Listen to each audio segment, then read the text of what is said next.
എൻ്റെ ഒരു ഫ്രണ്ട് 2 ദിവസം മുമ്പ് ഇൻസ്റ്റാഗ്രാമിൽ എനിക്കൊരു മെസ്സേജ് അയക്കുന്നുണ്ട്. അപ്പോൾ ഞാൻ തുറന്നു നോക്കുമ്പോൾ ഒരു പോസ്റ്ററാണ്. അതിൽ പറയുന്നത് എന്താണെന്ന് വെച്ചാൽ, ഗർഭകാലത്ത് അമ്മ പാരസെറ്റമോൾ കഴിച്ചു കഴിഞ്ഞാൽ കുട്ടികൾക്ക് ADHD ഉണ്ടാവുന്നു. അപ്പോൾ നമുക്കറിയാം ADHDനെ പറ്റി ഒരുപാട് ഡിസ്കഷൻസ് നടക്കുന്ന സമയമാണ് ഇപ്പോൾ. അതുപോലെ കുറച്ച് മാസങ്ങൾക്ക് മുമ്പ് ഒരു പയ്യൻ വന്നിരുന്നു എൻ്റെ അടുത്ത്. അവന് സെൽഫായിട്ട് ADHD ഉണ്ടെന്ന് പറഞ്ഞിട്ടാണ് വന്നത്. അവൻ്റെ അമ്മയുണ്ടായിരുന്നു. അപ്പോൾ ഹിസ്റ്ററി ഒക്കെ എടുത്ത് നോക്കുന്ന സമയത്ത് അവൻ അങ്ങനെ ചെറുപ്പത്തിൽ അങ്ങനെ ബുദ്ധിമുട്ടുകളൊന്നുമില്ല. നല്ല സബ്സ്റ്റൻസ് അബ്യൂസ്, അതായത് ലഹരി ഉപയോഗിക്കുന്നുണ്ട്. അപ്പോൾ അതിന്ന് ഡെവലപ്പ് ആകുന്നുള്ള ഒരു ഹൈപ്പർ ആക്ട് അല്ലെങ്കിൽ റെസ്റ്റ്ലെസ്സും അവന് ശ്രദ്ധിക്കാൻ പറ്റാത്തതൊക്കെ അവൻ ADHD ആയിട്ട് ഡയഗ്നോസ് ചെയ്തിട്ടാണ് വരുന്നത്.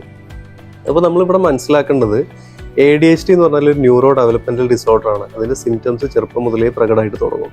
ചില കേസസിൽ അത് ഡയഗ്നോസ് ചെയ്യപ്പെടാണ്ട് പോകും. ചിലപ്പോൾ പാരൻസിന് അതിനെക്കുറിച്ച് അറിയാത്തതോ അതല്ലെങ്കിൽ ചിലപ്പോൾ ഒരു പ്രിഡോമിനൻ്റ്ലി ഇന്നറ്റൻഷൻ ആയിട്ടുള്ള ADHD ഒക്കെ ആണെങ്കിൽ മനസ്സിലാവാണ്ട് പോകും. പിന്നെ ADHDയുടെ കാരണങ്ങൾ ഒരു സിംഗിൾ കോസായിട്ട് നമുക്ക് പറയാൻ പറ്റില്ല. അതിൽ ജനറ്റിക്കൽ റീസൺസ് ഉണ്ട്, അതുപോലെ പ്രഗ്നൻസിയിൽ അമ്മമാരുടെ കണ്ടീഷൻസ്, അങ്ങനെ ഒരുപാട് കാരണങ്ങളുണ്ട്. അപ്പം ഇത് നമ്മൾ നിർബന്ധമായിട്ട് മനസ്സിലാക്കിയിരിക്കേണ്ട ഒരു കാര്യമാണ്.